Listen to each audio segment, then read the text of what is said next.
స్ట్రెస్‌లో ఉన్నప్పుడు తక్కువ క్వాంటిటీలో టీ తీసుకోవడం ద్వారా మనకు చాలా రిలీఫ్ అనిపిస్తది. అయితే ఈ టీలోని ఎలాంటి హెల్త్ బెనిఫిట్స్ ఉన్నాయో ఈ వీడియోలో చూద్దాం.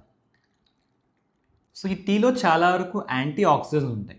సో, ఈ యాంటీ ఆక్సిడెంట్స్ క్యాన్సర్‌ని చాలా వరకు ప్రివెంట్ చేస్తాయి. సో, ఇక అలానే ఆస్థమాటిక్ పేషెంట్స్‌కి టీ కొద్ది మొత్తంలో కన్జ్యూమ్ చేసినట్లయితే గనక వాళ్ళ బ్రాంకియల్ మజిల్స్ అంటే వాళ్ళ విండ్ పైప్ చుట్టూరు ఉండే మజిల్స్ అనేవి రిలాక్స్ అవ్వడం వల్ల వాళ్ళకి చాలా వరకు రిలీఫ్ వస్తుంది. డెంటల్ హెల్త్ బెనిఫిట్స్ వచ్చేసరికి మీ క్యావిటీస్ రేట్‌ని తగ్గిస్తది. అంటే మీ పిప్పళ్ళు ఎక్కువ వచ్చే ఛాన్స్‌ని కూడా తగ్గిస్తది. ఎలాగో తెలుసా?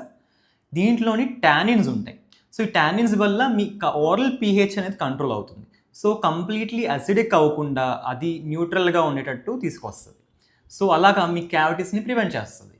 కంపల్సరీ మీరు టీని కన్జ్యూమ్ చేయడం వల్ల ఇన్ని హెల్త్ బెనిఫిట్స్ ఉన్నాయి. అండ్ అలానే టీ కన్జ్యూమ్ చేసిన తర్వాత కొంచెం మీరు ఓరల్ క్యావిటీని క్లీన్ చేసుకోండి. ఎందుకంటే టీ కన్జంప్షన్